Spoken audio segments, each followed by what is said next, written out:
Good morning बेटा। जो अपनी रिवीजन सीरीज चल रही थी उस रिवीजन सीरीज में हम लोग आज थर्ड चैप्टर की शुरुआत करने वाले हैं। क्या प्लान है इसमें? बहुत सारे छोटे छोटे क्वेश्चंस इन्वॉल्व किए हैं। कुछ ऐसे हैं जो प्रीवियस ईयर्स में आए हुए हैं, कुछ ऐसे हैं जो सिर्फ आपका बेस स्ट्रॉन्ग करने के लिए डाले गए हैं। कंप्लीट रिवीजन है ये, सीधी बात बोले तो मोटे मोटे तौर पे। तो this is complete revision of third chapter, जिसमें हम कुछ मैंने लॉन्ग आंसर क्वेश्चंस भी पुट अप किए हैं, जिनका डेरिवेशन अगर आप चाहेंगे तो मैं करवा दूंगा, जो डेरिवेशंस भी हैं कुछ। तो ओवरऑल ये कंप्लीट पैकेज, कुछ न्यूमेरिकल्स भी हैं, ऑब्वियस सी बात है। तो ये कंप्लीट रिवीजन है, शुरुआत करने जा रहे हैं। बहुत केयरफुल होकर एक एक बात को समझते रहना। जिन बच्चों को आता है वो चाहेंगे तो स्पीड 1.25 करके चला लेंगे, जिनको नहीं आता है वो रिपीट करके भी देख लेंगे। तो अपने अपनी चॉइस है, जैसे आप किस कैटेगरी में अपने आप को लाइक कर रहे हैं। लेकिन ये बहुत इंपॉर्टेंट चैप्टर है आपके लिए, हर एक बात सीखनी जरूरी भी है आपके लिए। चलिए शुरू करने जा रहा हूँ, ज़्यादा टाइम नहीं लगाऊंगा। छोटा कर देते हैं अपने आप को। ये रहे हम।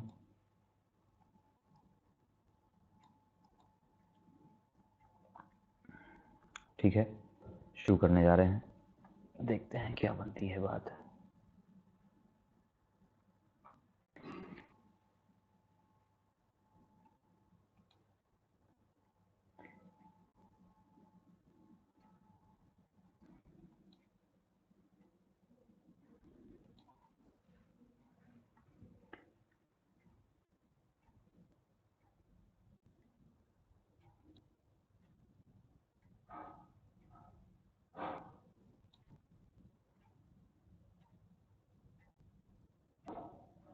ओके, करंट इलेक्ट्रिसिटी की बात कर रहे हैं चैप्टर में हम लोग। शॉर्ट आंसर टाइप क्वेश्चंस पे सबसे पहले बातचीत होगी। देखते हैं, सबसे पहला क्वेश्चन आपकी स्क्रीन पर ये रहा। क्या कहता है पहला question? A wire is carrying a current, is it charge? ये बहुत ही बेसिक क्वेश्चन है। एक वायर में करंट है, क्या वो वायर चार्ज है या नहीं है? बड़ा बेसिक सा क्वेश्चन है। मेरी बात को ध्यान से सुनना। अगर मैं आपसे बोलूं व्हाट इज करंट, अगर आपको बोलूं व्हाट इज करंट, आप जानते हैं। अगर ये फॉर एग्जांपल ये कोई कंडक्टर है, मैं पहले ही बता चुका हूं, ये बेसिकली इस तरह से डिजाइन किया गया है कि आपको चैप्टर सीखने को भी मिले। तो हम आंसर भी देंगे और थोड़ा बहुत साइड में डिस्कशन भी करेंगे। What is current? किसी कंडक्टर के एक एंड से या एक साइड से क्रॉस सेक्शन एरिया में बना लेता हूं। मान लीजिए कंडक्टर के में ये क्या है, एक छोटा सा क्रॉस सेक्शन एरिया है, दिख रहा होगा। बहुत लंबा सा पाइप था ये ऐसे बहुत बड़ा सा वायर है, कंडक्टर है। तो उसमें एक छोटा सा क्रॉस सेक्शन एरिया मैंने ये देख लिया, दिख रहा है आपको। इस क्रॉस सेक्शन एरिया के एक साइड से दूसरे साइड तक कितना चार्ज ट्रांसफर हुआ यूनिट टाइम में, दैट इज कॉल्ड करंट। यानी कि कितना चार्ज ट्रांसफर हुआ। अगर मैं बात करूं आगे की अपनी थोड़ी नॉलेज की, तो वो ये कहती है कि किसी कंडक्टर में जो चार्ज फ्लो होता है वो चार्ज कौन सा होता है? दोज वर द इलेक्ट्रॉन्स जो फ्लो करते हैं। कंडक्टर में कौन फ्लो करता है? इलेक्ट्रॉन्स फ्लो करते हैं। तो इलेक्ट्रॉन्स के फ्लो, अब क्या कह रहे हैं कि कितना चार्ज फ्लो हुआ? मैंने बोला डेल्टा क्यू चार्ज फ्लो हुआ। कितनी देर में फ्लो हुआ? डेल्टा टी टाइम में। तो आई क्या होती है? Charge transferred from one side to the other. और ये चार्ज कब ट्रांसफर होता है? ये चार्ज कब ट्रांसफर होता है? जब हम इस चार्ज को चलाते हैं। कैसे चलाते हैं? बाय कनेक्टिंग ए बैटरी। आपको शायद याद होगा हम क्या करते हैं, बैटरी कनेक्ट करते हैं। बैटरी कनेक्ट करते हैं तो चार्ज चलने लगता है। अब एक सिंपल सा सर्किट, ये वायर है, थोड़ा आइडिया से मैंने करंट की डेफिनेशन बताई है ऊपर की तरफ। ये एक वायर है, इस वायर के दो एंड्स पर मैंने एक बैटरी लगा दी। सुन ली मेरी बात? सेकेंड चैप्टर में हमने सीखा था कि इलेक्ट्रॉन्स लो पोटेंशियल से हाई पोटेंशियल की तरफ चलते हैं, सुना? ये बैटरी का पॉजिटिव टर्मिनल है यानी हाई पोटेंशियल है, ये लो पोटेंशियल है। इलेक्ट्रॉन्स इसके अंदर थे, वो चलना शुरू कर दिए। मेरी बात सुनी, इलेक्ट्रॉन्स चलना शुरू कर दिए। अब इसके अंदर जितने भी इलेक्ट्रॉन्स हैं वो सभी चल रहे हैं। ये इलेक्ट्रॉन्स यहां से वायर से होते हुए, कनेक्टिंग वायर है, इस वायर से होते हुए बैटरी के पॉजिटिव के पास पहुंचते हैं। बैटरी के पास एक्सिस में इलेक्ट्रॉन्स आते हैं, वो दूसरे टर्मिनल से वापस सप्लाई कर देती है। यानी कि जितने इलेक्ट्रॉन एंड ए से बाहर निकल रहे हैं उतने ही इलेक्ट्रॉन एंड बी से एंटर कर रहे हैं। यानी कि जितना चार्ज बाहर आ रहा है उतने ही इलेक्ट्रॉन्स वापस चले जा रहे हैं। तो इस कंडक्टर के पास ना तो इलेक्ट्रॉन्स की कमी है ना एक्सेस है किसी भी इंस्टेंट पर। किसी भी इंस्टेंट पर ना तो इसमें एक्सेस ऑफ इलेक्ट्रॉन्स है ना ही इसमें डिफिशियंसी ऑफ इलेक्ट्रॉन्स है। जब डिफिशियंसी नहीं है, एक्सेस नहीं है, तो चार्ज है ही नहीं। हमने चार्ज की डेफिनेशन फर्स्ट चैप्टर में क्या सीखी थी? द डिफिशियंसी और एक्सेस ऑफ इलेक्ट्रॉन्स। किसी बॉडी पर चार्ज पॉजिटिव नेगेटिव कब होते थे? तब डिफिशियंसी या एक्सेस होता था। तो एक्सेस भी नहीं है, डिफिशियंसी भी नहीं है, यानी इस कंडक्टर पर देखें तो जितने इलेक्ट्रॉन्स पहले थे उतने ही अभी भी हैं, यानी कि there is no charge on the conductor. I think सारी लाइंस जुड़ी हैं आपको, सारी लाइंस जुड़ी हैं। इस कंडक्टर में करंट तो है बट स्टिल वो कैसा है? चार्ज नहीं है। आप बोलेंगे इज इट चार्ज? बहुत शॉर्ट में आंसर हुआ इज इट चार्ज, तो आपका आंसर हुआ नो। एक लाइन का answer no, it is not charge. Simple है। आई थिंक मैंने दो तीन बातें ऐसे बताने की कोशिश की है। करंट की डेफिनेशन बताने की कोशिश की है, उसके बाद बताया है कि करंट कैसे आती है कंडक्टर में, by applying a potential difference. आगे बढ़ते हैं, पढ़िएगा क्वेश्चन एक बार अपने आप। Why do the free electrons in a metal wire flowing by themselves not cause any current flow in the wire? कुछ समझ में आया? जिन्होंने पढ़ा है थर्ड चैप्टर उनको थोड़ा बहुत याद आता होगा कि किसी भी कंडक्टर में, ये मैंने एक कंडक्टर बना लिया,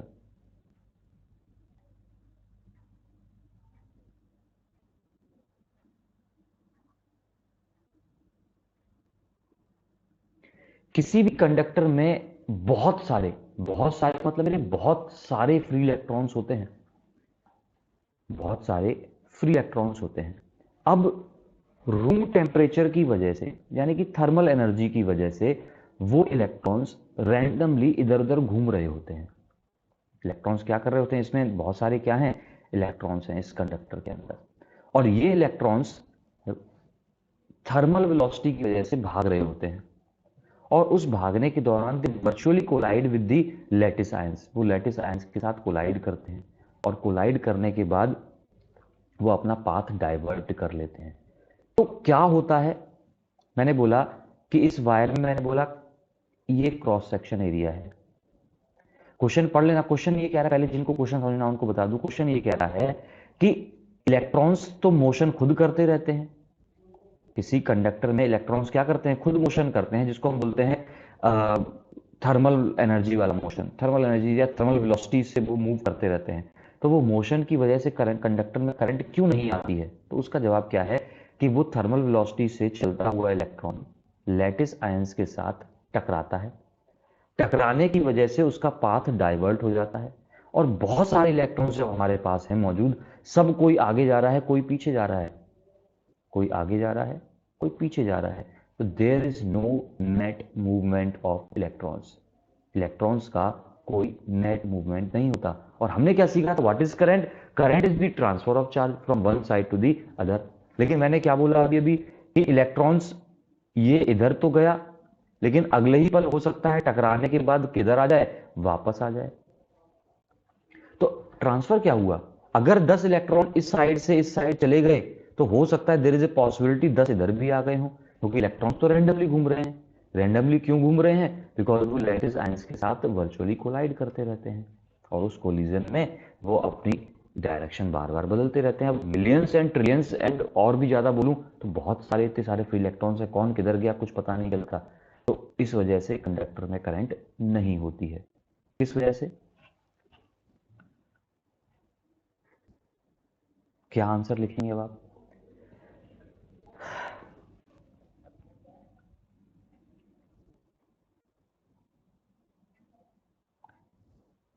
because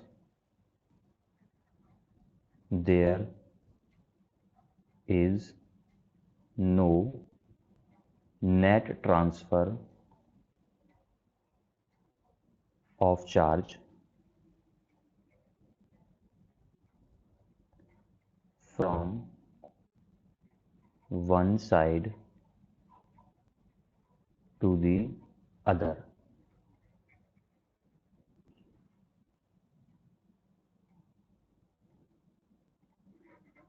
Due to their zigzag path. कौन सा पाथ फॉलो करता है इलेक्ट्रॉन? जिगजैग पाथ की वजह से। जिगजैग पाथ आप जानते होंगे, अभी एक इलेक्ट्रॉन ऐसे चला और अगले ही पल टकराकर ऐसे आ गया, फिर इधर चला गया, फिर ऐसे आ गया। तो there is no actual transfer of charge. I think बात क्लियर है। बहुत सिंपल सी कहानी थी। बहुत तेजी से आगे बढ़ते हैं। Define drift velocity of free electrons, on which factor does it depend? अब डिफाइन ड्रिफ्ट वेलोसिटी याद करिएगा थोड़ा सा। ड्रिफ्ट का मतलब होता है खींचना। अब मैं ज़्यादा टाइम नहीं लूंगा इस छोटी सी पर्टिकुलर टर्म में। बता दूं, अभी अभी मैंने सिखाया कि इलेक्ट्रॉन्स रैंडम मोशन करते रहते हैं। वो रैंडम मोशन की वजह से वो एक्चुअल में कुछ ट्रांसफर नहीं होता चार्ज एक साइड से दूसरी साइड। चलते हैं लेकिन वो एक पर्टिकुलर डायरेक्शन में नहीं चलते, वो चलते हैं। तो इलेक्ट्रॉन्स को एक पर्टिकुलर डायरेक्शन में चलाना वेलोसिटी है, उस वेलोसिटी को हम ड्रिफ्ट वेलोसिटी कहते हैं। अब पर्टिकुलर डायरेक्शन फील्ड, यानी कि ड्रिफ्ट क्या है, सुनना बहुत ध्यान से, बहुत छोटा सा टर्म है।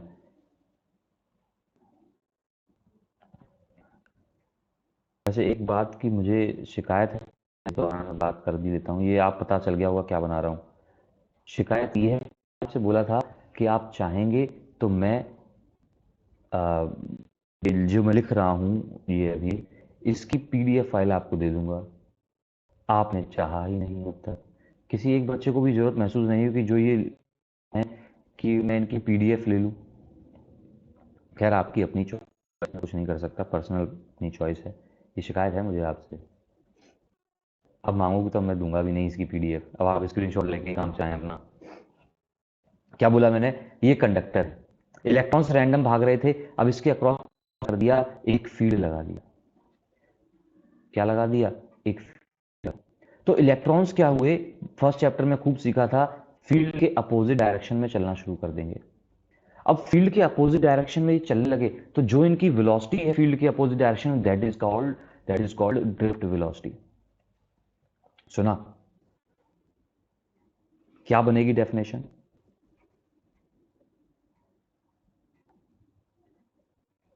The velocity of electrons opposite to the field, the velocity of electrons opposite to the field is called, आगे आप लिख लेना, is called drift velocity। इसको डिनोट किससे करते हैं? इसको डिनोट करते हैं v और सबस्क्रिप्ट में d, vd से डिनोट करते हैं। आई थिंक क्लियर हुई थी बात। अब इस vd का एक फॉर्मूला हम लोग ड्राइव करते हैं, क्या निकल कर आता है? अब मैं क्यों बता रहा हूं फॉर्मूला अभी, क्योंकि लिखा है on which factor does it depend. वैसे तो इतना कॉमन सेंस आपके पास है ही, फिर भी बता देता हूं। vd का फॉर्मूला आता है vd equals to e tau upon m। e tau upon m। यहां पे सभी टर्म्स की मीनिंग की बात करें तो ये वाला e क्या है, स्मॉल e क्या है, charge of the electron. Capital E क्या है, फील्ड। m क्या है, मास ऑफ द इलेक्ट्रॉन। सुनते जाना, मैं लिख नहीं रहा हूं ये। m क्या है, mass of the electron. Tau क्या है, average collision time, average collision time. अब कोलिजन टाइम का चक्कर क्या हुआ, इलेक्ट्रॉन्स भाग रहे थे, थोड़ी देर पहले बोला था, भाग रहे थे तो क्या कर रहे थे, टकरा रहे थे। टकरा रहे थे तो एक कोलिजन और उसके बाद दूसरे कोलिजन, किन्हीं दो सक्सेसिव कोलिजन के बीच का एवरेज टाइम, किन्हीं दो सक्सेसिव कोलिजन के बीच का average time is called tau. बात है। अब ये डिपेंड किस पे कर रहा है, इसमें मेरी बात सुनना, कुछ टर्म्स कांस्टेंट हैं।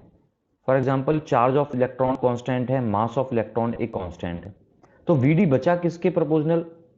एक तो फील्ड के प्रोपोर्शनल बचा और दूसरा टाउ के प्रोपोर्शनल बचा।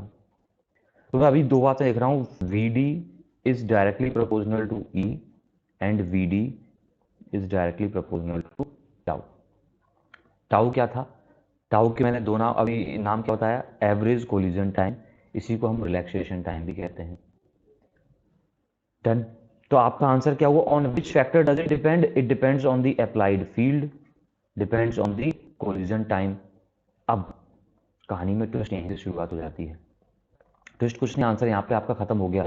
अब आगे बढ़ते हैं, नेक्स्ट लेवल पे बात कर रहे हैं। जो एवरेज कोलिजन टाइम है ये खुद दो फैक्टर्स पे डिपेंड करता है। ये बात मेरी याद रखना, पॉइंट नोट करके रखना, ये वाला मैं बताने जा रहा हूं, ये आगे मैं ओम्स लॉ से जोड़ दूंगा जाकर। आगे हम किससे जोड़ देंगे? ओम्स लॉ से जोड़ देंगे जाकर। तो क्या कहता है? एवरेज कोलिजन टाइम टाउ है वो किन दो फैक्टर्स पे डिपेंड करता है? एक तो टेम्परेचर पर डिपेंड करता है, कौन? Collision time. दूसरा मटेरियल पे डिपेंड करता है। मटेरियल, कौन से मटेरियल की बात हो रही है? किस मटेरियल की बात कर रहे हैं? मेटल भी है, कंडक्टर भी है, तो कौन सा कंडक्टर है? कॉपर है, एल्यूमिनियम है, आयरन है, क्या है? उस पर डिपेंड करता है। कहानी समझ गए? तो आंसर हमारा क्या हुआ? ड्रिफ्ट वेलोसिटी की डेफिनेशन मैंने लिख दी है सामने। डेफिनेशन के बाद मैंने क्या लिख दिया है? उसका फॉर्मूला भी लिख दिया है, सारे टर्म बता दिए हैं, और वीडी किस पे डिपेंड करता है वो बता दिए है। आगे बढ़ते हैं। अच्छा, एक और बात, अगर वीडी फील्ड पे डिपेंड कर रहा है तो क्या पोटेंशियल पे करेगा? तो क्या पोटेंशियल पे करेगा? अरे ये तो हाँ या ना में बोल दो। अगर फील्ड पे डिपेंड कर रहा है तो पोटेंशियल पे तो ऑब्वियसली करेगा। अब मल्टीपल चॉइस क्वेश्चन में अब ऑप्शन आ जाए आपके पास, फील्ड ना दिया हो, पोटेंशियल दे दिया हो, तो ऐसा मत कराना मूर्खों के क्वेश्चन गलत बोल दो। जब फील्ड पे डिपेंड कर रहा है तो पोटेंशियल पे भी करेगा, ये मत भूल जाना। चलिए आगे बढ़ते हैं। क्या how is the drift velocity in a conductor affected with the rise in temperature? Drift velocity किसी कंडक्टर में, जो किसी कंडक्टर में इलेक्ट्रॉन्स की ड्रिफ्ट वेलोसिटी होती है, वो टेम्परेचर के साथ कैसे वेरी करती है? अभी भी मैंने फॉर्मूला लिखा था, क्या लिखा था? V D equals to E E tau upon M. अब अभी भी बोला कि किसके साथ बात कर रहे हैं? टेम्परेचर के साथ। अब टेम्परेचर, अब सीधी बात सुना, क्या ये कांस्टेंट है? ये कांस्टेंट है। एम क्या है? मास ऑफ इलेक्ट्रॉन है, टेम्परेचर थोड़ा ना बदलेगा। कौन बदल रहा है? अब बात बची दो, फिर बोलेंगे। ई की बात करें, ये फील्ड है, ये हमने लगाया हुआ है बैटरी की हेल्प से, ये भी नहीं बदलेगा टेम्परेचर के साथ। अब बचा कौन? टाउ। अगर मैं टाउ के बारे में पता कर लूं कि टाउ पे क्या फर्क पड़ेगा तो मैं वीडी पता कर जाऊंगा। मेरी लाइन सुनते जाना। जिस हिसाब से मैं आंसर देने की कोशिश कर रहा हूँ उस हिसाब से समझने की कोशिश करना कि कैसे आंसर तक पहुंचा जा सकता है। थोड़ा सा रिवीजन करके आप भी बैठे हो, रिवीजन की क्लास है, ऑब्वियस सी बात है। अगर रिवीजन की क्लास की बात नहीं कर रहे होते तो हम इसको डिटेल में बताते, पूरा डेरिवेशन करते। फिलहाल भी बहुत सिंपल सी कहानी समझने की कोशिश करना, जिसको डिटेल जाननी है वो क्या कहते हैं उसको, ओरिजिनल लेक्चर्स में जाके देख ले, पढ़े हुए हैं। मैं हो सकता है डिस्क्रिप्शन में डाल दूंगा लिंक ड्रिफ्ट वेलोसिटी वाले टॉपिक का। आगे बढ़ते हैं। अब टाउ क्या है? कोलिजन टाइम, किन्हीं दो सक्सेसिव कोलिजन्स के बीच का टाइम, सुना हमने। अब इसी टाउ पे डिपेंड कर रही है कहानी। अगर मैं टेम्परेचर बढ़ाऊंगा, इलेक्ट्रॉन्स मेरे क्या कर रहे थे? बहुत तेजी से भाग रहे थे थर्मल वेलोसिटी की वजह से। अगर मैं टेम्परेचर बढ़ाऊंगा तो दो बातें होंगी, पहली और दूसरी। पहली बात ये होगी कि इलेक्ट्रॉन्स जो थर्मल एनर्जी की वजह से चल रहे थे उनकी एनर्जी बढ़ जाएगी, टेम्परेचर बढ़ा तो उनकी एनर्जी बढ़ गई, यानी इलेक्ट्रॉन अब तेजी से चलने लगेगा। इलेक्ट्रॉन क्या करेगा? तेजी से चलने लगेगा, यानी कि उनकी थर्मल वेलोसिटी इंक्रीज हो जाएगी। दूसरा, अगर मैं किसी भी लैटिस की स्ट्रक्चर की बात करूं, किसी भी कंडक्टर के स्ट्रक्चर की बात करूं, उसमें जो आयंस होते हैं, जो लैटिस आयंस होते हैं, अगर मैं टेम्परेचर बढ़ा दूंगा तो ये सभी ऑलरेडी अपनी जगह पर हल्का हल्का वाइब्रेट कर रहे होते हैं। हल्का हल्का क्या कर रहे होते हैं? वाइब्रेट। जैसे ही मैं क्या कर दूंगा, एनर्जी बढ़ा दूंगा, टेम्परेचर बढ़ा दूंगा, तो ये तेजी से वाइब्रेट करने लगे। अब दो काम हुए हैं, एक तो इलेक्ट्रॉन जो चल रहा था वो तेजी से चलने लगा है, दूसरा ये तेजी से वाइब्रेट करने लगे हैं। अब जब ये तेजी से वाइब्रेट देर, अब क्या होने लगेगा, इलेक्ट्रॉन तेज चल रहा था, तेजी से आया और टकरा गया इससे आके। तेजी से इलेक्ट्रॉन आ रहा था और इससे टकरा गया, यानी कि कोलिजन्स अब जल्दी जल्दी होने लगेंगे। पहले हो सकता था इलेक्ट्रॉन बच के निकल जाता, ये अपनी जगह पे था, धीरे धीरे वाइब्रेट कर रहा था, इलेक्ट्रॉन हो सकता था बच के निकल लेता, लेकिन अब क्या ऐसे चल रहा है, ये सामने ऐसे ऐसे कर रहा है। अगर आपके सामने कोई बाइक पे चलता हुआ ऐसे ऐसे करके आ जाएगा तो आप पक्का उससे टकरा ही जाओगे, कितना भी बचने की कोशिश करो आपको पता नहीं चलेगा किधर गया वो। वैसे इलेक्ट्रॉन्स के साथ है, आप ऐसे आयंस ऐसे ऐसे कर रहे हैं, इलेक्ट्रॉन आया पक्का ऐसे टकरा गया, यानी कि कोलिजन्स अब जल्दी जल्दी होने लगेंगे। कोलिजन्स जल्दी जल्दी होने लगे, इसका मतलब टाउ ऑटोमेटिकली क्या हो जाएगा, डिक्रीज। तो मैंने दो बातें बोली, टेम्परेचर बढ़ने से दो बातें होंगी, एक तो thermal velocity of electrons increase कर जाएगी, और दूसरा वाइब्रेशन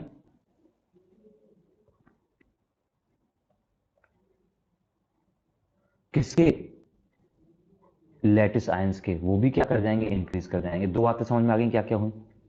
तो इस वजह से क्या होगा, इन दोनों ही बातों का कंबाइंड रिजल्ट क्या होगा कि कोलिजन टाइम क्या हो जाएगा, डिक्रीज हो जाएगा। मतलब इलेक्ट्रॉन्स अब जल्दी जल्दी टकराएंगे, इलेक्ट्रॉन आया जल्दी टकराया, जल्दी टकराया, इसमें कोलिजन टाइम क्या हो गया, डिक्रीज हो गया। अब कहानी बड़ी सिंपल है, कोलिजन टाइम डिक्रीज हो गया, यानी कि मैं कंक्लूजन कर दूं, अगर टेम्परेचर बढ़ेगा तो कोलिजन टाइम डिक्रीज होगा। अब कहानी बड़ी सिंपल है। तो वीडी, अगर टाउ डिक्रीज करेगा तो ड्रिफ्ट वेलोसिटी पे क्या फर्क पड़ेगा, ड्रिफ्ट वेलोसिटी भी डिक्रीज करेगी। तो हमारा फाइनल कंक्लूजन क्या हुआ, ड्रिफ्ट वेलोसिटी विल डिक्रीज। आप में से कितने लोगों ने ये बात समझ ली है, जरूर बताइएगा कमेंट करके। सॉरी, मेरे आंसर बताने से पहले कौन कौन कर लेता है वो जरूर बताना।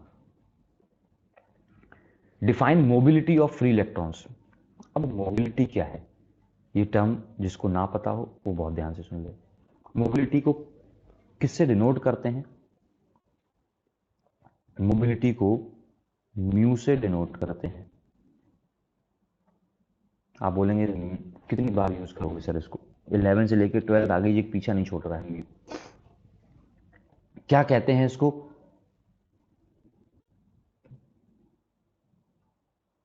Drift velocity per unit field. बहुत ध्यान से याद कर लेना, what is mobility of free electrons is the drift velocity per unit field, per unit field. याद हुआ formula. Definition, how does the mobility of electrons in a conductor change if the potential difference applied across it is doubled keeping the length and temperature constant। अभी question का अलग part बना दिया, अलग level बना दिया। आई थिंक बात clear है। अगले पार्ट की तरफ बढ़े। अब पहले इसी को अगले पार्ट की तरफ बढ़ जाते हैं धीरे से। कहाँ गए हम, ये रहे। वीडी का फॉर्मूला हमने पढ़ा था, ई टाउ अपॉन एम। ये किसका फॉर्मूला था, वीडी का। क्या साथ में एक ई और लिखा हुआ है,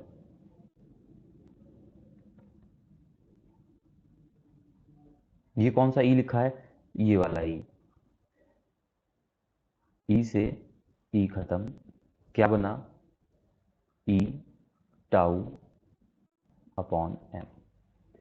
तो परमिएबिलिटी की बात क्या आ गई, permeability is E tau upon M. Clear इतनी बात। अब आगे पढ़ते हैं। क्वेश्चन ये कह रहा था, how does the mobility of electrons in a conductor change if the potential difference applied across it is doubled keeping the length and temperature constant। अब जरा देखो इसमें, क्या कहीं से भी कोई भी टर्म ऐसा है जो डिपेंड कर रहा हो पोटेंशियल पर। इस रिजल्ट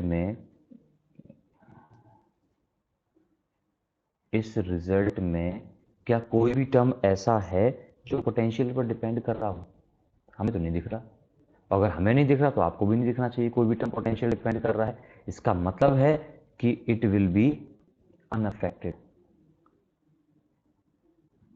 इट विल रिमेन,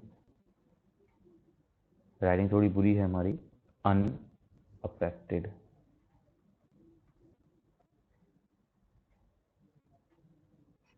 किससे? पोटेंशियल के चेंज से। कहानी क्लियर है? आगे बढ़ते हैं अगले क्वेश्चन की तरफ। ये बहुत अच्छा क्वेश्चन है, ये आपकी बेसिकली बहुत सारे क्वेश्चंस को सॉल्व तो कर नहीं करेगा, लेकिन एक बेसिक कंसेप्ट सिखा के जाएगा। Are the paths of electron straight lines between successive collisions? अच्छे लेवल का क्वेश्चन है, थोड़ा सा 11th का कंसेप्ट शायद यूज होगा इसमें। कहाँ है हम?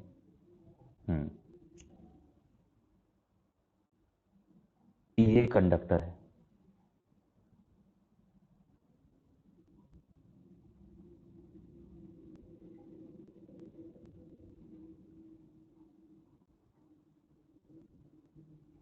ये कंडक्टर है। अब इस कंडक्टर में क्या बोला मैंने? ये एक इलेक्ट्रॉन है, ये इलेक्ट्रॉन यहां से चला जहां मैंने बना रखा है और यहां आकर टकरा गया, तो इसने ये पाथ कवर किया। तो वो ये पूछ रहे हैं कि क्या ये पाथ स्ट्रेट लाइन होगा या नहीं होगा। साथ में क्या अप्लाई है? एक फील्ड अप्लाई किया हुआ है। उनका पूछना ये है कि क्या, अच्छा दो बातें हैं, एक बार एब्सेंस है इलेक्ट्रिक फील्ड की, एक बार प्रेजेंस है इलेक्ट्रिक फील्ड की। तो इलेक्ट्रॉन थर्मल वेलोसिटी से चल रहा था, दो कोलिजन्स के बीच में क्या उस पर कोई और फोर्स लगने वाला है? क्या उस इलेक्ट्रॉन पर कोई और फोर्स लगने वाला है? नहीं है। और जब अगर कोई फोर्स नहीं लगेगा तो वो डेफिनेटली कैसे चलेगा? स्ट्रेट लाइन में चलेगा। और यहाँ टेढ़ा मेढ़ा लहराता हुआ नहीं चलेगा। कैसे चलेगा? स्ट्रेट लाइन में। क्यों? क्योंकि उस पर कोई और फोर्स लगाने वाला मौजूद नहीं है। कहानी सुनी? तो हमारा आंसर क्या है कि in the absence, answer first part का, are the paths of electron straight lines, तो आपका होगा यस। पाथ कैसा होगा? Straight line. कंफर्म है स्ट्रेट लाइन होगा। जब फील्ड नहीं होगा तो उस पर कोई और फोर्स लगाने वाला नहीं होगा, path will be a straight line. Second part की बात करते हैं।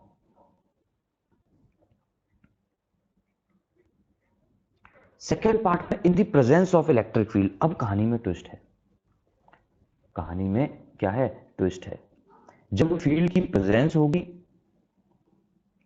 तो उस फील्ड की प्रेजेंस में का पाथ स्ट्रेट लाइन नहीं होगा।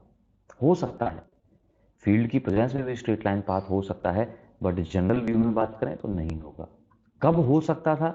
जब, लाइन जरूरी है सुन लेना, जब फील्ड की डायरेक्शन और वेलोसिटी की डायरेक्शन सेम होगी। शायद फर्स्ट चैप्टर का भी क्वेश्चन है। जब फील्ड की डायरेक्शन और वेलोसिटी की डायरेक्शन एक स्ट्रेट लाइन में होंगी तब उसका पाथ स्ट्रेट लाइन होगा। और अगर फील्ड और वेलोसिटी के बीच में कुछ एंगल होगा तो उसका पाथ स्ट्रेट लाइन नहीं होगा। और जनरली जब इलेक्ट्रॉन रैंडम मोशन कर रहा है तो किसी भी समय उसकी वेलोसिटी पैरेलल नहीं होने वाली, कभी पैरेलल होगी कभी नहीं होगी, तो उसका पाथ कैसा होगा? स्ट्रेट लाइन नहीं होगा। तो पाथ स्ट्रेट होने की कंडीशन याद रखिएगा, जब फील्ड और वेलोसिटी के बीच कोई एंगल या तो 0 हो या 180 हो, then the path will be a straight line, otherwise it will not be a straight line। आई सुन लिया होगा आपने।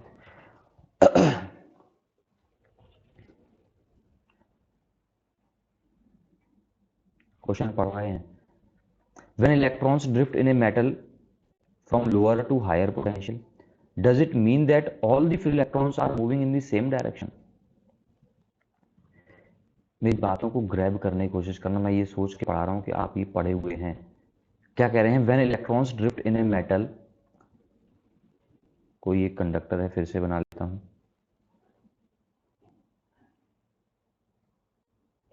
कहानी एक ही जगह पर घूम रही है इसमें भी।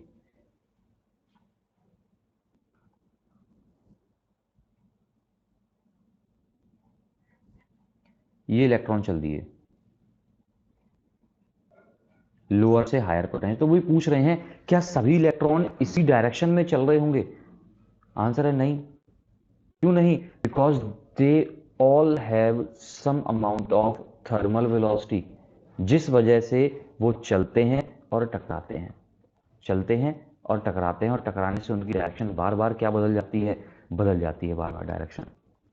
इलेक्ट्रॉन निकला, ये रहा इलेक्ट्रॉन, चला, टकराया, फिर चला, फिर टकराया, फिर चला, फिर टकराया, और टकराने के साथ वो क्या, और साथ साथ क्या हो रहा है, दोनों काम एक साथ हो रहे हैं। देखना, थर्मल वेलोसिटी तो है, वो कहीं नहीं गई उसकी, लेकिन क्या हुआ, साथ साथ ही फील्ड के अपोजिट डायरेक्शन में थोड़ा सा खिंच गया, और इस खिंचने को हम क्या बोलते हैं, ड्रिफ्ट वेलोसिटी। लेकिन नोटिस करना, वो अभी भी कोलिजन कर रहा है, अभी भी अपनी डायरेक्शन बदल रहा है। तो अगर मैं बोल रहा हूँ किसी इंस्टेंट पर कोई इलेक्ट्रॉन लो से हाई की तरफ ड्रिफ्ट हो रहा है, तो सभी इलेक्ट्रॉन उस तरफ नहीं चल रहे हैं, वो क्या कर रहे हैं, रैंडम मोशन अभी भी कर रहे हैं। बस उस रैंडम मोशन को करते करते वो क्या हो जा रहे हैं, थोड़ी थोड़ी ड्रिफ्ट होते जा रहे हैं, खींचे चले जा रहे हैं, कोई खींच ले जा रहा है उनको भागते दौड़ते हुए।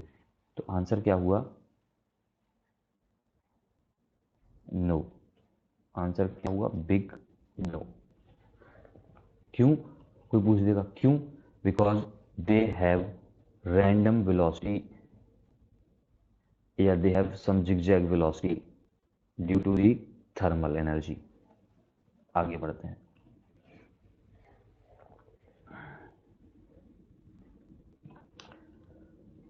पढ़ रहे हैं क्वेश्चन, ये शायद थोड़ा सा न्यूमेरिकल टाइप का मुझे लग रहा है, जहाँ तक मैंने अभी एक लाइन पढ़ी है। Current I is flowing through a copper wire of radius R with drift velocity of electrons Vd. If this current is passed through another copper wire of same length and double the radius, what will be the drift velocity? drift velocity क्या होगी? तो कहने का मतलब है drift velocity, length और radius, इन तीन पे बातचीत चल रही है, हमारे दिमाग के सोचने की प्रोसेस। और साथ में चौथा टर्म और है, करंट आई। एक करंट है, ड्रिफ्ट वेलोसिटी है, लेंथ है, रेडियस है, इन सब चीज़ों को जोड़ती हुई कहानी कुछ हमें पता होनी चाहिए। तो हमें एक फॉर्मूला पता है, आपको भी पता होना चाहिए। करंट और ड्रिफ्ट वेलोसिटी के बीच में रिलेशन पता है, मैं क्या लिख रहा हूं, we know that current is equal to N E A V D. बहुत पॉपुलर रिलेशन, जिनको याद नहीं है वो अब सब छोड़ के इसको याद कर लेना, I equal to N E A V D. तो यहां से वीडी की बात करें तो वीडी क्या निकल कर आएगा, सारी टर्म बता दूं। आई क्या है, करंट है, ई क्या है, इलेक्ट्रॉन का चार्ज है, A is the area, VD is drift velocity. Area किसका, वायर का area, VD is the drift velocity. अब आप पूछेंगे सर एन छोड़ गए, अब एन की बात भी कर लेते हैं। एन क्या है, number of free electrons per unit volume. लिख लेना, N is number of free electrons per unit volume. Free electron कितने हैं एक यूनिट वॉल्यूम में, याद हुआ, देख लेना। वीडी की वैल्यू क्या निकल कर आती है यहां से, आई अपॉन एन ई ए, ये निकल कर आई वीडी की वैल्यू। अब लेकिन वो मुझसे एरिया तो दे ही नहीं रहा, मुझे क्या दे रहा था, वो रेडियस दे रहा था, वो क्या दे रहा था, रेडियस दे रहा था। तो इसको रेडियस के टर्म्स में बना लेते हैं, तो क्या बन गया, V D equal to I upon N E. अब वायर का एरिया, वायर ऐसा दिखता है, अरे देखो क्या मैं बहुत देर से वायर बना के रह गया हूं। तो ये जो एरिया है ये सर्कुलर है, और सर्कुलर अगर एरिया है तो कितना होता है, पाई आर स्क्वायर, यही होता है। अब क्वेश्चन को पढ़ते हैं, वो मुझसे बोल रहे हैं if this current is passed, this current का मतलब पहले कितनी फ्लो हो रही थी, आई, अब यही करंट फिर से पास हो रही है, यानी कि आई कैसा है, कांस्टेंट है, लॉक कर दिया मैंने। Another copper wire of same length, length same है, और लेंथ से हमारा वास्ता भी नहीं, खत्म कहानी। एंड डबल द रेडियस, और रेडियस कैसी है, डबल यानी रेडियस के साथ रिश्ता बनाने की कोशिश कर रहे हैं। अभी बात सुनना, क्या ई यानी कि इलेक्ट्रॉन का चार्ज तो हमेशा ही सेम रहता है, पाई भी एक कांस्टेंट है, क्या बचा एन। एन क्या था, मैंने बोला था number of free electrons per unit volume. अगर मैं बोलूंगा कॉपर का एक कंडक्टर है, कॉपर का एक कंडक्टर है तो उसमें जितने फ्री इलेक्ट्रॉन्स हैं, मैं दूसरा कॉपर का कंडक्टर ले आऊंगा, उसमें भी उतने फ्री इलेक्ट्रॉन होंगे, वो है तो वो किसका, कॉपर का ही तो है। तो फ्री इलेक्ट्रॉन जितने एक कॉपर वायर में है उतने ही दूसरे कॉपर वायर में है। तो यानी कि number of free electrons N भी क्या हुए, कांस्टेंट। तो मेरा एक रिलेशन बन गया, V D is reciprocal to R square. सुना हमने कुछ। अब मैं बात करता हूं according to the question,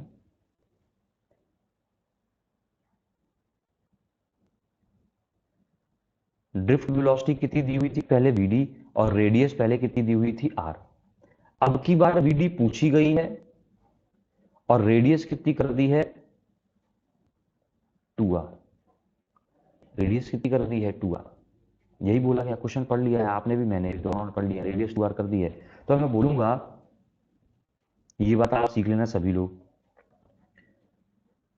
first drift velocity upon second drift velocity is equal to, जब वीडी और आर के बीच रिलेशन रेसिप्रोकल का है, अगर मैंने यहां 1 और 2 लिखा है, वो 1 ऊपर है तो ऊपर इधर कौन सा आएगा, r2 square upon r1 square. ये बात बहुत गौर से समझना मेरी, ये तरीका है, इसको बहुत ध्यान से समझना। जब मुझे दो क्वांटिटीज के बीच रिलेशन चाहिए होता है, तो अगर ये क्वांटिटीज रेसिप्रोकल हैं तो इनका रिलेशन अपोजिट कर दिया मैंने। अरे 1 के साथ 1 कहां गया रेसिप्रोकल में, 2 के साथ 2 कहां गया रेसिप्रोकल में, ये कहानी होती है। तो बड़ी सिंपल कहानी है, रख देते हैं फॉर्मूले में, आ जाइएगा। V D one upon V D two is equal to, R two की वैल्यू कितनी है, 2r है, 2r का स्क्वायर किया तो 4r square upon R one की वैल्यू तो r है यानी कि r स्क्वायर, कट गया r स्क्वायर से r स्क्वायर। तो सेकेंड ड्रिफ्ट वेलोसिटी कितनी आ गई है, अरे ट्रांसफर कर दो, V D two equal to V D one by 4। Your answer is V D one by 4। कुछ समझ लगा, मेरी एक बात समझ में नहीं लगी होगी आपके। मैंने बोला, क्या बोला, कि वीडी जो था वो रेसिप्रोकल था आर स्क्वायर के। तो वीडी वन अगर वीडी वन और वीडी टू करेंगे, यानी कि फर्स्ट और सेकंड, यानी कि इनिशियल और फाइनल करेंगे, तो रेसिप्रोकल का रिलेशन कर दिया। अगर वन ऊपर लिख रहे हैं तो यहाँ पर वन किधर लिखेंगे, नीचे लिखेंगे। ऐसे बहुत सारे क्वेश्चंस मैंने करवाए हुए हैं और भी आगे करवाता रहूंगा। Answer is VD by 4।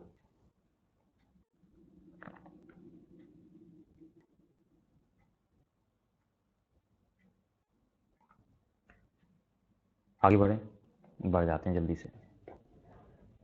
Plot a graph showing the variation of resistivity with temperature.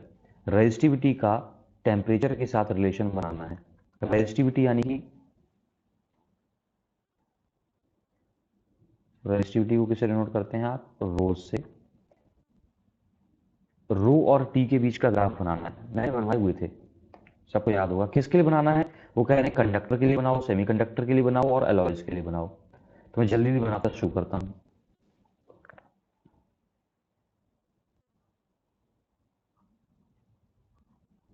किसके लिए बना रहा हूँ, कंडक्टर्स के लिए सबसे पहले।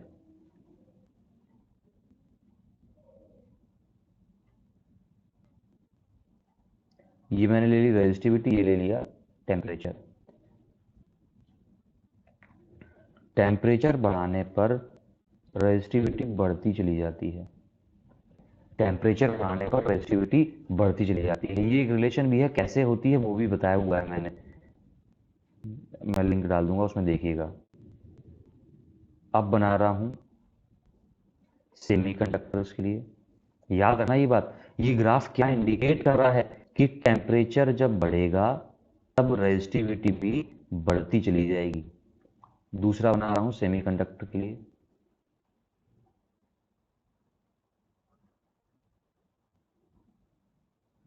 सेमीकंडक्टर का ग्राफ क्या कहता है, ये फिर से ले लिया टेम्परेचर, ये फिर से ले लिया मैंने रेजिस्टिविटी। सेमीकंडक्टर की कहानी ये होती है कि टेम्परेचर बढ़ाने पर रेजिस्टिविटी कम होती चली जाती है। टेम्परेचर बढ़ाने पर रेजिस्टिविटी कम होती चली जाती है। तो ये ग्राफ बन जाता है सेमीकंडक्टर के लिए। अब बात आती है अलॉयज के लिए। अब किसके लिए बात आती है बेटा? ये ग्राफ जाने कितनी बार पूछे गए हैं, तो ये बहुत इंपॉर्टेंट ग्राफ है। अब अलॉयज की दो कैटेगरीज हैं। फर्स्ट कैटेगरी में आते हैं नाइक्रोम और टंगस्टन।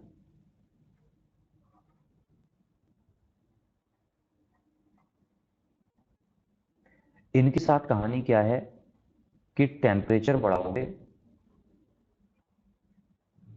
ये ग्राफ ऐसे रट लेना, टेम्परेचर बढ़ाओगे तो रेजिस्टिविटी पर बहुत हल्का सा चेंज आता है। रेजिस्टिविटी पर हल्का सा चेंज आता है। रेजिस्टिविटी हल्की हल्की हल्की हल्की इंक्रीज होती है, लेकिन कितनी इंक्रीज होती है? बहुत थोड़ी सी इंक्रीज होती है। टेम्परेचर बढ़ाने पर रेजिस्टिविटी बढ़ जाती है। किनकी कहानी है? अलॉयज में। अलॉयज में भी कौन सी कैटेगरी? Nichrome and tungsten. और दूसरी कैटेगरी अलॉयज में आती है कॉन्स्टेंटन एंड मैंगेनीन। कॉन्स्टेंटन और मैंगेनीन के साथ कहानी ये है कि अगर आप टेम्परेचर बढ़ाएंगे तो इनकी रेजिस्टिविटी ऑलमोस्ट कैसी रहती है? इंडिपेंडेंट रहती है। इनकी रेजिस्टिविटी ऑलमोस्ट कैसी रहती है? इंडिपेंडेंट, यानी कि it will be a straight line parallel to the temperature axis. ये कहानी हुई इसकी। ये ग्राफ बहुत ज़्यादा इंपॉर्टेंट है, बहुत बार पेपर में पूछे गए हैं। अब वो आपको ऐसे नहीं पूछेंगे, वो बोलेंगे नहीं कंडक्टर के, बोलेंगे कॉपर के लिए बना दो। अरे तो दिमाग लगा लेना, कॉपर क्या है? कंडक्टर है। वो बोल देंगे जर्मेनियम के लिए बना दो। क्या बोल देंगे? जर्मेनियम के लिए बना दो। अब जर्मेनियम के लिए बनाएंगे जब आप, तो जर्मेनियम के लिए बनाते ही आपको समझ में आ जाना चाहिए कि जर्मेनियम क्या है? एक सेमीकंडक्टर है। किस्सा खत्म। समझ जाएंगे ना? आगे बढ़ते हैं। कितनी देर हो गई हम लोगों को करते हुए? काफी देर हो गई I think. To wires of equal length, one of copper, other of manganese, have the same resistance. Which wire is thicker? Which wire is thicker? Take your time. 1 minute के लिए पॉज कर लीजिए, आंसर देने की कोशिश करिए। शुरू करें। कुछ जवाब दिए हो तो बता देना कि आपने कुछ जवाब दिया था।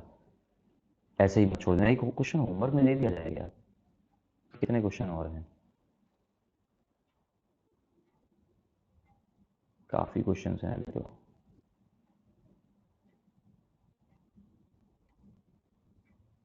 देख लीजिएगा, अभी बहुत क्वेश्चन हैं। फिर long answer question, 25 short answer question हैं। चलिए पीछे ही लौटते हैं, कहाँ तक थे हम लोग अभी? Two wires of equal length, one of copper and other of manganese, have the same resistance. Which wire is thicker? अगला क्वेश्चन होमवर्क में देने वाला हूं, मैं आपको ये कर देता हूं अभी। कहाँ गया? देखिए, पहले क्वेश्चन को समझने की कोशिश करिए, कहां से शुरू करना है। वायर की लेंथ दे रखी है, रेजिस्टेंस दे रखी है, अब थिकर की बात कर रहे हैं। यानी कि आपको सुन जाना चाहिए, लेंथ यानी कि L, रेजिस्टेंस यानी कि R, थिकर यानी कि उसका एरिया। कौन सा एरिया? फिर बता दूं जिनको नहीं आता है, पता है बेवकूफ है, तो ये वाले को हम क्या बोलते हैं? एरिया। जितना ज्यादा एरिया होगा उतना ज्यादा वो थिक होगा। तो इन तीन के बीच एक रिलेशन रहता है, हमें खूब अच्छे से रटाया है, क्लास 10 से रटाया है। क्या होता है वो रिलेशन? होता है R equals to rho L upon A. R equals to rho L upon A. अब फिर से बात करो, विच वायर इज थिकर। अब थिकर की बात करनी है, यानी कि एरिया की बात कर रहा है, यानी कि किसकी बात हो रही है? एरिया की। तो मैं क्यों ना इस फॉर्मूले को एरिया के टर्म्स में लिख लूं? मेरी बात सुन रहे हैं? एरिया के टर्म्स में लिखूंगा तो मैंने क्या कर दिया? अरे एरिया ऊपर भेज दिया, equals to rho L upon R. पढ़ लिया। अब क्वेश्चन को दोबारा पढ़ते हैं। मैंने एरिया के टर्म्स में फॉर्मूला पहले तो मैंने सबसे पहले क्या डिसाइड किया कि मुझे कौन से फॉर्मूले से शुरुआत करनी है, क्या नॉलेज मुझे चाहिए, मुझे ये रिलेशन चाहिए था। कौन सा रिलेशन चाहिए था, ये रिलेशन पता होता तभी मैं कर पाऊंगा। अब कह रहे हैं एरिया क्या है, अब एरिया के टर्म्स में मैंने निकाल लिया। अब आगे बढ़ते हैं। क्वेश्चन ये कह रहा है same resistance and same length, यानी लेंथ तो सेम है, जो सेम है उसको कांस्टेंट बना लो। क्या दोनों चीजें सेम है? तो एरिया किसके प्रोपोर्शनल है, रेजिस्टिविटी के। जो कांस्टेंट है उनको तो हटा दो दिमाग से, उनको दिमाग में काउंटिंग नहीं करनी है। वही कंसेप्ट है जो पिछले क्वेश्चन में यूज किया था। कहां पर यूज किया था, ये वाला रेसिप्रोकल वाला, डायरेक्टली वाला। अब आगे बढ़ते हैं, ठीक है। तो अब मैं बोलूंगा, कहाँ है, ये रहा। तो अगर आपको लिखना हो A1 अपॉन A2 तो क्या लिख पाएंगे, आप लिख पाएंगे ρ1 अपॉन ρ2। क्यों? बिकॉज एरिया रेजिस्टिविटी के डायरेक्टली प्रोपोर्शनल है। तो डायरेक्टली प्रोपोर्शनल, तो अगर 1 यहां है तो 1 यहां भी होगा, 2 यहां है तो 2 यहां भी होगा। मेरी बात सुने हैं? अगर यही रेसिप्रोकल होता तो 1 ऊपर होता अगर न्यूमरेटर पर, तो 1 किधर होता है, इधर डिनोमिनेटर पर। क्लियर है कंसेप्ट थोड़ा सा? ठीक है। तो एरिया की बात करें तो रेजिस्टिविटी पर डिपेंड कर रहा है, जिसकी रेजिस्टिविटी ज्यादा उसका एरिया भी ज्यादा। अब किसकी रेजिस्टिविटी ज्यादा है, अरे कॉपर तो कंडक्टर है भाई, कॉपर क्या है, कंडक्टर है। मैंगनीन क्या है, एक अलॉय था जिसकी हाई रेजिस्टिविटी बताया था। मैंगनीन और कॉन्स्टेंटिन क्या है, अलॉयज हैं जिनकी रेजिस्टिविटी कैसी होती है, बहुत हाई। तो अब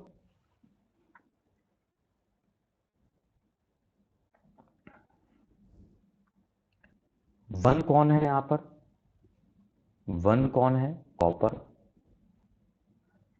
टू कौन है, मैंगनीन।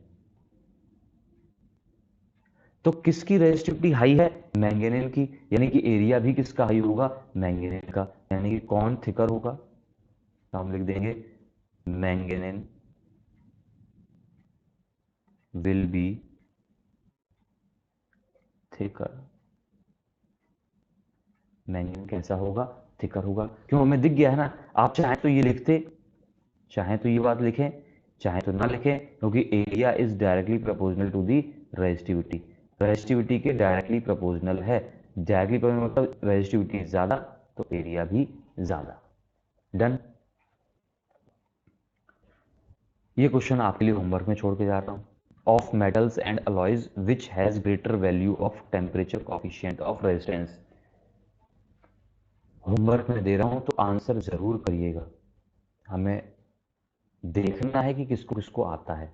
और ये बहुत इंपॉर्टेंट सेशन है। पूरा चैप्टर एक तरीके से रिवाइज, सारे फॉर्मूले, सारे कंसेप्ट सब रिवाइज होते जा रहे हैं। जिनको नहीं आता था, बहुत से बच्चों की शिकायत थी कि हमें थर्ड चैप्टर कम आता है, इसलिए मैंने सेशन कर दिया है। अभी बहुत से क्वेश्चन इसमें बाकी हैं। अटेम्प्ट करिएगा, थोड़ी थोड़ी देर के लिए रोक दे रहा हूँ। क्वेश्चंस को स्क्रीनशॉट लेकर अटेम्प्ट करने की कोशिश करिएगा। टिल देन हम लोग कोशिश करते हैं, देखते हैं कितना टाइम लगता हुआ है मुझे। कितनी देर हो गई है, 47 मिनट्स अगेन हो चुके हैं। तो फिर से बोलूँगा, जिन लोगों को चैप्टर अच्छे से आता है वो पॉज पॉज करके क्यों देखेंगे, वो देखेंगे 1.25 स्पीड पर जल्दी जल्दी, और थोड़ा सा टाइमली इसको कवर अप करेंगे। छोड़ दूँ, फिनिश करता हूँ यहीं पे। आज की क्लास इतनी ही। बाकी के क्वेश्चन इसमें 25 शॉर्ट क्वेश्चन हैं, तो अगले सेशन में उनको कवर अप करने की कोशिश करेंगे। उसमें न्यूमेरिकल सेक्शन ज़्यादा होगा बचे हुए क्वेश्चन में, ये बेसिक का। चलिए, all the best, all the best.